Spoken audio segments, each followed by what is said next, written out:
This presentation is on the fundamental understanding of executive functioning and some strategies that you can access to help students develop these skills.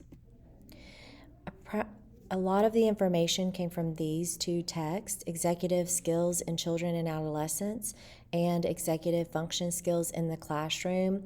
There's a lot of really great information that would build your understanding of not only executive functioning, but how it looks in children in the classroom and in their daily life. So those might be resources you would want to consider looking into. Executive functioning skills really help us with planning, organizing, time management, memory work, working memory, that is, and metacognition skills. And it really helps guide how we behave in terms of our response inhibition, our emotional control, our sustained attention, task initiation, flexibility, and goal-directed persistence. There's several definitions for executive functioning out there, but the most common definition of executive functioning is that it's a set of cognitive capacities, that act in a coordinated way to assist people in purposeful, goal-directed, and organized processing of perceptions, emotions, thoughts, and actions.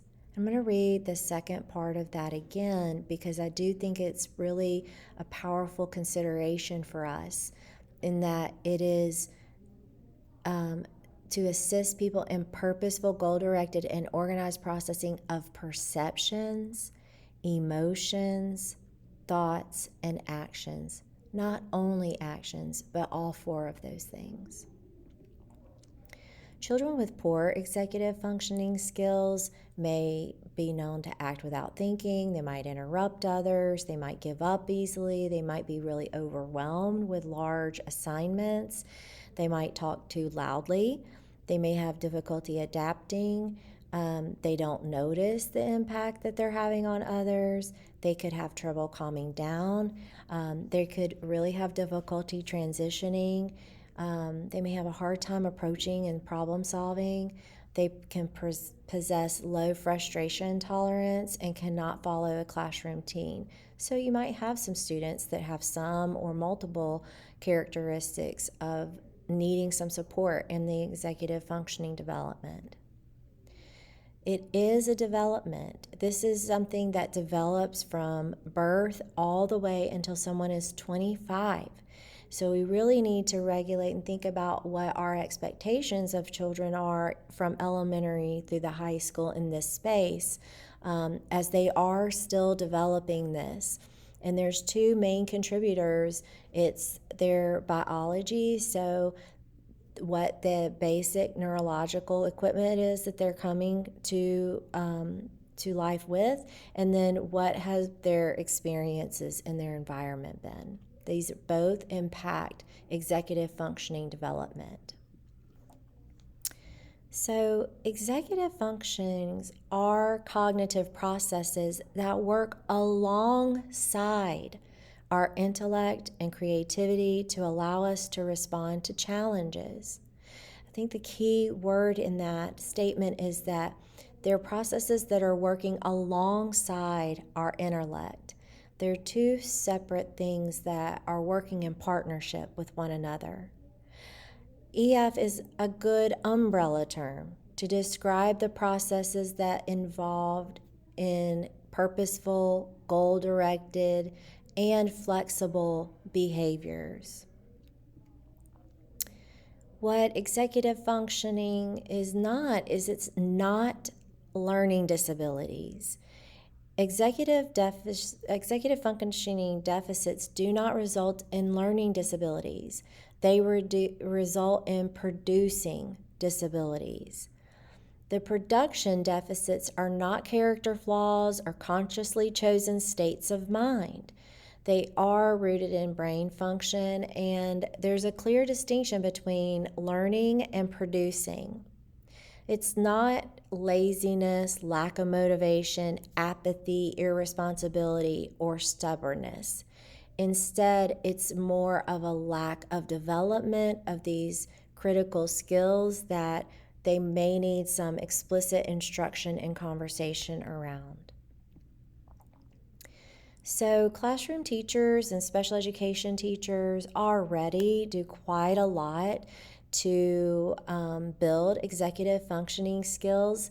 A lot of times we see in elementary, we see job boards that are rotating, we see very clear definitions in terms of routines in the classroom. We have change happening, though, in the environment where groups of students might sit in different places, and this would be true of K 12. They also have special expectations and rules they need to follow when they're outside of their classroom and then outside of the building per a field trip.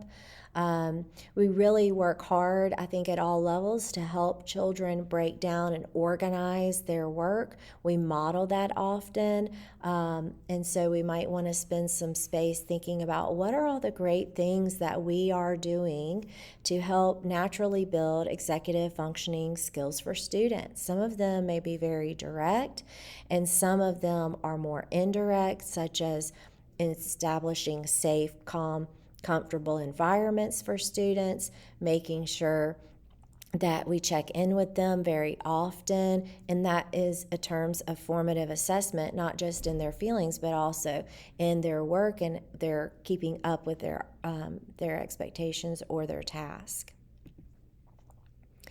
When we think about executive functioning and how to approach the instruction, we could think about it in 5 really different contexts. One is in the early days or right after a big break when you're reestablishing routines, you're setting up some clear expectation through some explicit instruction that could be given through some lessons, which I'll share at the end. You might have very limited time. That's okay because executive functioning is such an important and natural component to our daily life. We can easily push in small activities when we're strapped for time. We might need to make sure that it is very structured for the students that we're working with. Other times it could be free and flowing, so we might just want to capitalize on, natural occurring teaching moments, which we have so many of. And so knowing this information and what resources we have could help you really engage in those spaces more. And then when you're working with a particular group that is especially stressed or student that's especially stressed, really helping support them with executive functioning skills will give them the tools they'll need to help reduce that anxiety and start making steps to success.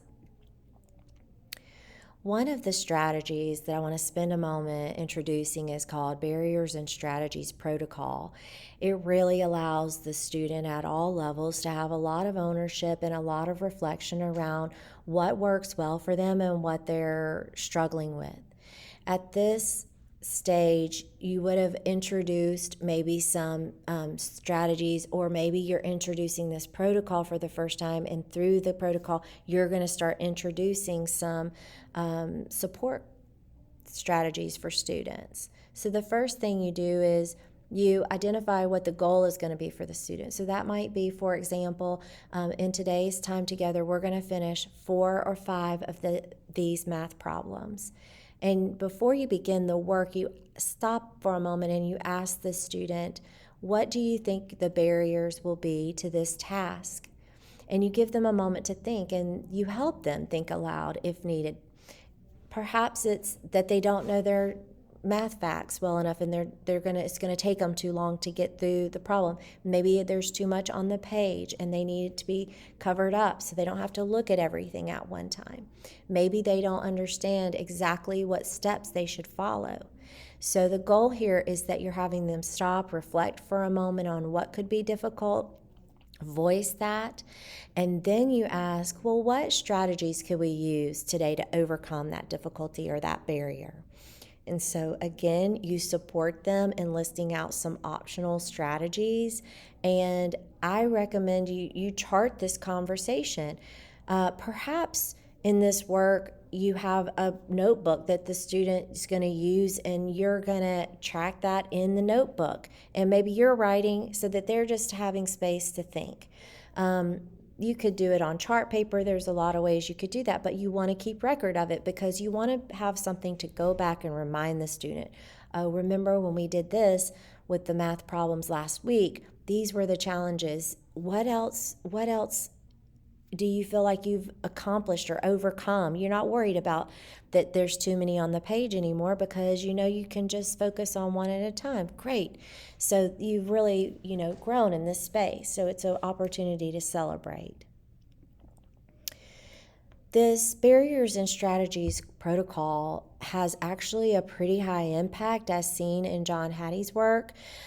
He has done a meta-analysis in his book, Visible Learning. He talks about all of the components that are embedded within the barriers and strategies protocol, and in some cases called BSP, have high effect size. So anything in John Hattie's work that is a 0.5 has a medium effect, and anything that's a 0.8 or higher has a large effect on students' achievement or growth. So just from going through this conversation with them, we have cognitive task analysis at a very high rate, 1.29. We have transferring of strategies, thinking of a strategy, owning the strategy, trying the strategy at 0.86,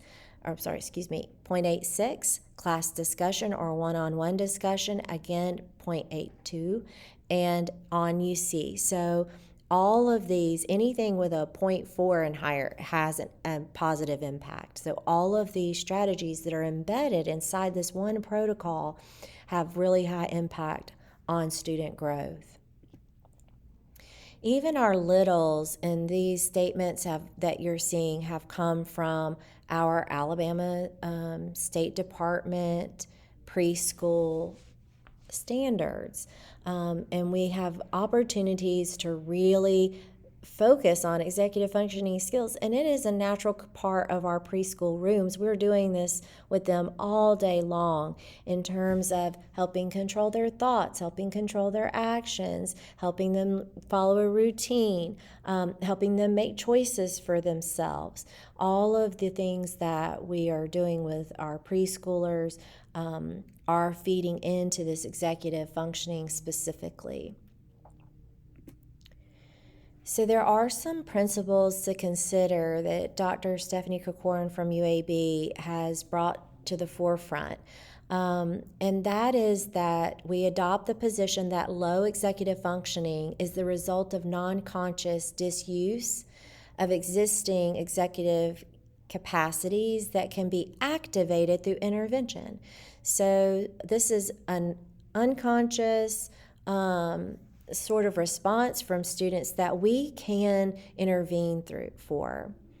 Focus on EF awareness, so really having students be a part of the work and identifying and describing the executive functioning skills that they need, how it impacts their behavior and academics. And so we can give some real explicit instruction around what the skills are and strategies to support, and then have them own those. Apply interventions with external control monitor to determine when to gradually begin to withdraw so that independence can be demonstrated. So we shouldn't be expecting a lesson and suddenly 2 weeks later the student's doing it all alone. We're going to need to continue some supports through verbalization, through continued explicit practice, and then over time, gradually remove those supports or prompts so that we can see if they can independently be more productive and independent. We want to maintain and model hope, perseverance, and patience for these students, and we want to maintain and foster reasonable expectations for behavior change. That's sensible, reasonable consequences if we have some unexpected behavior, which we will. So a few recommendations are that we start each group or class with executive functioning work that's explicit teaching of the strategies to apply in real life. We use a lot of visuals, keeping the strategies in places that are easy to see. I already mentioned that we could consider having an executive functioning notebook that we use and carry with us every day, and allowing students to be a part of determining what skills they need to target first. So we really want student ownership throughout this executive functioning instruction. There are some lesson plans and some resources that I'll show in a moment that are linked onto the website. This working memory, these basic small mini lesson plans come from the text that I showed at the beginning, and you can see they give a definition of what we're working on. We've got a connection activity, some things we can do and say with kiddos, some daily life application, and then what are some example strategies that kids could be using. We also have access to Unstuck and On Target. This program is specific for executive functioning. It is one of the intervention programs mentioned in the previous resource. And I have this uploaded and linked into a Google Drive for everyone that you can access. It came with some PowerPoints, student pages, everything you need to be successful in providing intervention for executive functioning. You can get to this through the district website. The video recording will be there. You'll see there will be executive functioning posters and desk plates that I've downloaded and linked for you, and the Unstuck and On Target resources are also linked. I will say that to get to this page, if you go to the Exceptional Ed's links page when you're logged into the district website, it's on the second page at the top is our district XED's webpage link, and so you could get to it from that page. You'll just go to the Professional Learning tab. So that is the presentation of information